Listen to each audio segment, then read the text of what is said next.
we were actually running into the issues of, wow, this hiring is time consuming. It's kind of scary at first. And the tools out there were just not sufficient. A lot of tools were a bit clunky or very expensive for a bootstrap company.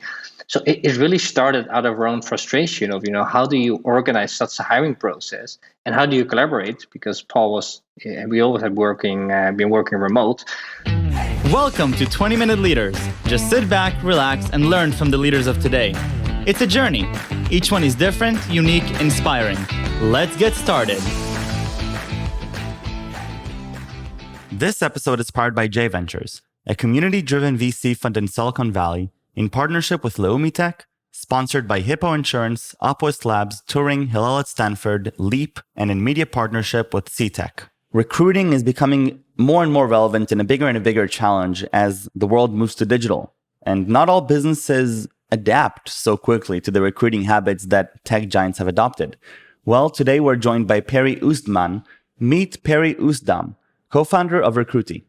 Perry is the CEO and co-founder of Recruitee, a global talent acquisition and candidate experience platform. With a passion for tech and scaling teams, he has been active in the SaaS space as a founder, advisor, and investor.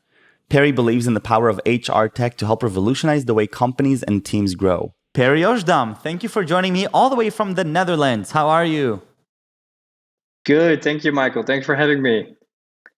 I'm always so excited when I have people all around the world joining me, talking about their passions, their experiences. Today, we're going to talk about talent acquisition and hiring and why, it's a difficult, painful process sometimes, but why Recruitee helps make it easier. I believe with more than 4,000 customers already. So I'm excited to hear about the story of Recruitee. But even before that, I have to talk about your passion with golf and the analogy to entrepreneurship. So Perry, who are you and how does golf play a part in your cool life? Thanks. Yeah, sure. Happy to talk a bit about golf too. I guess it started as a bit of a joke, to be honest. Like about 8 or 9 years ago, I saw my dad's golf clubs in the basement, and I took them, I cleaned them up, and I went to my dad. I said, "Hey, I think it's time you and I play some golf." He said, "No, man, they're rusty, they're old." I said, "No, they're here, they're clean. Let's go." It started off as a bit of a joke in the weekends. My brother joined, and somehow we got into the habit of playing golf every Saturday. It's still a routine. You can actually put your alarm every Saturday at 1. I'm at the golf course together with my dad and brother. Just a fun afternoon. It's kind of like these things that once you get the hang of it and you become passionate, there's a very fine line between, being obsessed and having a hobby, right? That's kind of like extreme here. So there was a moment I became quite obsessed with golf and I just wanted to get better. Quite a commitment. So we'll get to those things later, in terms of personality stuff. But I see a lot of similarities between, golf and having to commit to become better, especially, if you want to become good at a certain level, of course, and entrepreneurship where you have to, keep on going and don't stop. So that was the the thing that triggered me. Yeah. Now, one of the things that you mentioned earlier is something about, the resilience, the calmness.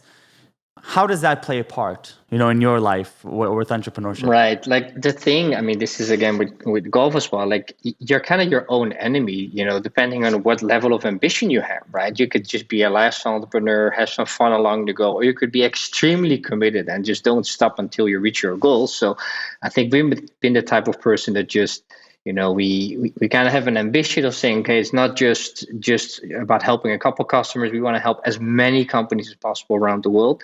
And once we saw the traction in the early days and we saw like, wow, our tool really helps companies, find the best people, hire as soon as possible. I guess that's the core of what we're doing. We figured out, well, now we're on a good wave. There's a good trend. There's a lot of momentum on hiring is becoming more collaborative. Companies realizing how important it is to hire good people and how difficult it could be, of course. So that for us was like, okay, let's put our ambition on becoming, number one worldwide in the mid-market segment. Wow. And so take me now, in a different route, in more of talent acquisition and hiring and your entrance to this ecosystem with those lenses. First, from the Netherlands, what do you observe? How do you even begin thinking about the problem of talent acquisition and hiring? That's a good question. All honesty, it's a simple answer. We actually struggled ourselves. I co-founded Recruitee together with Paul Smokzijk. We started a different company in 2012, which was a mobile gaming company. a lot of fun. We were doing GPS games for companies. And at some point, we were actually hiring. Was a bootstrap company, so it was just like 1, 2 hires. But at some point, it was like a full-time job, and that's intense. And to be honest, quite difficult when you're hiring for the first time as a first-time founder. So we were actually running into the issues of, wow, this hiring is time-consuming. It's kind of scary at first, and the tools out there were just not sufficient. A lot of tools were a bit clunky or very expensive for a bootstrap company. So it really started out of our own frustration of, how do you organize such a hiring process and how do you collaborate? Because Paul we always had been working remote. So it kind of like we started to build the tool we would use ourselves, and that we still are using ourselves, of course. Right. And so how do you categorize, the things you're seeing, these problems, across the board more tangibly? So, we're looking at a lot of recruiters, we're looking at a lot of people that interview that need to hire. What is sort of like the more tangible things that they're struggling with that then you go and solve with Recruitee? It's actually three things. Like it's not on our side anymore because we kind of pivoted into a new direction. But we always used to say attract, automate, predict. These three things. Like some companies, depending on the size and the type of company you are, of course, either you struggle getting applicants in the first place, right? You need help attracting the right talent. Could be employer branding, could be job advertisements, could be sourcing on the web, etc. Depending on kind of like your inbound strategy. Automate, the second pillar, would be you have a lot of applicants, but how you get to the work? How do you get automation in your pipeline? How do you standardize emails, calendar invites? Really about how do you save time? And then thirdly, predicting, and that's the interesting part, of course, when you look from a technology perspective. How do you predict which channels to promote your job? Where do you get most return on investment in terms of advertisements? Where do the best candidates come from? Who were first the best candidates in your team, for instance? So it's really about, attracting, automating your work, and predicting success. I think these, depending on the type of company you are, can help you most. So this concept of return on investment in the context of hiring and recruiting, talk to me a little bit more about that, because I don't think that it's trivial. It's a trivial concept to somebody like me who's not currently involved actively in hiring and seeing the cost benefit analysis. Sure. Yeah. And we always say like in terms of talent acquisition platform, I think that's the more technical term, what we call ourselves. There are three ways to get applicants in, right? You could either spend money on job advertisement, you could source, yourself, like a sniper approach, I guess, and referrals, like ask your team to help out. And it's really, that's what we wanted to cover with Recruitee as well. And in terms of return on investment, we literally look, we have data from the last 15 years of job advertisements. Think about hundreds of thousands of jobs in various countries. And we literally just reuse that data to know, like if you're looking for a sales engineer in Amsterdam, we have a pretty good idea on which channels would give the best return in terms of visitors, clicks on your ads, and actually applicants. So you can even estimate the cost per hire this way. Yeah. Wow. And so when you're talking about the automation part of it, talk to me a little bit about that. Yeah, well, that's the most interesting part, I think. And that's, of course, the essence of why we wanted to build something like this. This was our own frustration, too. Like, if you think about a recruitment process, there's tons of things involved. Think about the amount of emails going back and forth with candidates. You want to, if you need to reject someone, you want to be polite and send an email. I think about 70% of companies are not even sending a rejection email, right? So pretty impersonal this way.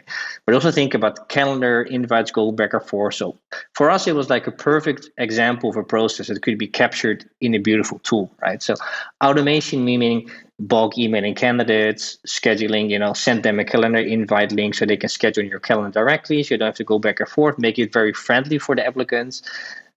Triggers in the pipeline, just like you see in sales CRMs often, like if I drag someone here, I want to invite my colleague to leave a review, or I want to send an email or send a link to the candidate to send an invite.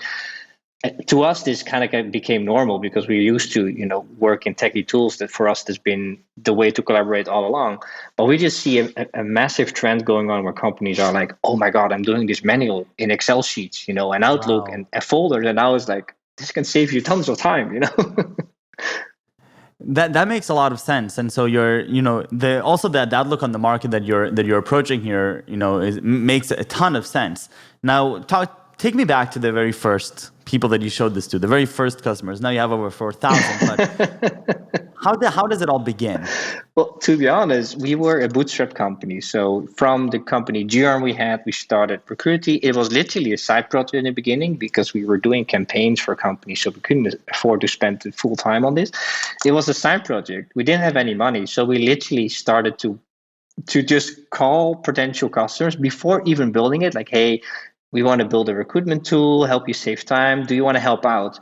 Turns out recruiters are very difficult people to sell to if you do cold calling, right? Because they get called all the time.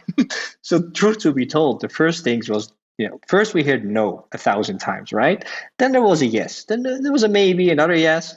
So literally, first we showed designs. We got people enthusiastic to help out. We said, hey, we're entrepreneurs. We want to just start, get some feedback. I think the first people joining, actually joined to help out and just wanting to help, founders do, get some feedback rather than actually the tool itself. But at least things started to get rolling and we got referrals in and it got bigger and bigger. Yeah. And so did anything surprise you, along the way as you're, building this company, you're hiring your own people? What surprises came along the way as you're building Recruitee? To be honest, I think the main surprise to us was how much help you can get from your team, right? Like we literally, started to build the company from the two of us to the first hires, which is the most scary thing, to 10, 20 people. We now have about 130 people in multiple countries. But there's this tipping point of around, I think it was around 40, 50 people, in team size that we started to let go and get some head of departments in. They started to do their own hiring. And you have to, as a first-time founder, kind of like trust people to do well. And then, of course, incentivize them and help them to do well.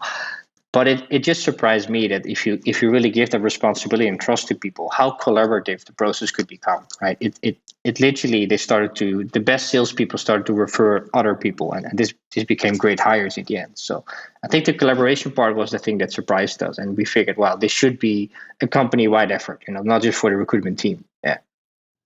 Right. So we're touching also a little bit on the culture. How intentional were you about, building a sustainable culture within Recruitee? How did it evolve, as you were growing from one person to dozens of people with thousands of clients? How does the culture change in your eyes? Well, to be honest, whether it's about culture, whether it's about product, whether it's about the company in general, we never really had a fixed Northern Star. I've studied business school, so I know it's common to actually write a business plan and tell everyone this is where we're going in 5 years' time. It's kind of like this pyramid, you work towards a goal. But the truth is, it's been pretty opposite in Recruitee. It's been like a pyramid upside down. We always said, like, what people do we have? What could we do? And we looked left and right on, okay, what opportunities out there we should jump upon. Okay, improvise very much, just like we pivoted from GeoRun into Recruitee, actually. So the culture has been kind of like growing. And Amsterdam is a pretty diverse place to hire. So quite early on, when we had 10 people in the team, there were already 8 different cultures. English has been a default language, so you don't get smaller groups in the team. So it became very open-minded, very respectful to each other. To be honest, this has never been something that we said, like, this is what we need to build and have a 5-year horizon. It's been pretty improvising on the go and self-growing organism, I guess. Yeah. It sounds like it. I mean, now one of the things that I'm especially curious about, with so many people that are using your product on a regular basis, with a lot of people working with you, you have to make some difficult decisions on priorities, right? You started like with a small raft, and now you're guiding this whole big ship, and you have to make some big visionary decisions on where to prioritize. Where does the company look? How do you go even about assessing these possibilities and assessing these decisions around you? How does it actually happen when you have data points from so many different clients and so many perhaps even conflicting ideas? How do you even go about making that process?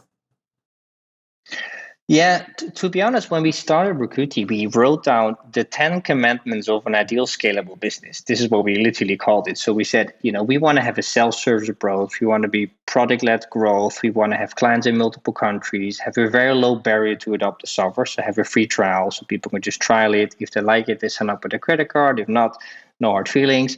So we literally had like a blueprint of this is the ideal company we wanted to have. We took all our learnings from the previous company. We said like, this is the kind of the model we need to hold on to. And it's been very much about product. Let's just build the product we love and spend a lot of time on the details, right? Honestly, even if we're thinking about revenue, we just wanted to build the best product out there, and still is, all the way up our priority. And that's actually easy to make decisions once it becomes more complicated or when the companies are getting bigger. We literally go back to that core and say like, hey, is this part of our core principles? Remember those commandments or principles? Is this product first? Is this enhancing all our customers, or are we now considering building something that just benefits a few customers? We've been always thinking about the full group of customers and not just follow the money in case someone says, I'll pay more if you build these and these features. That's not what's driving us. It's driving us to build something that can be used by as many companies as possible, right? Right. And now a little bit, higher level about talent space and recruiting space. If we're looking, at this idea that, like 70 or 80% of our jobs are going to be changed over the next 10, 20 years or so. I don't even know what the most up-to-date approximation is, however inaccurate they may be. How does Recruitee play a part in this and understanding the modern workforce, which changes quite frequently? I know specifically in tech, I don't know in many other industries, but I'm sure that, the trend is to have multiple careers in your life, to be okay with changing jobs and positions. So recruiting, is different in its essence. You're not recruiting somebody for 10 years, you're maybe recruiting somebody for 2 years. Where do you see this whole industry moving as the years go by? Interesting. Like we came across some terms that were, to be honest, we were pretty new to this whole industry when we started, right? We started our own frustration, but it's not like we carry 20 years of experience on the recruitment industry.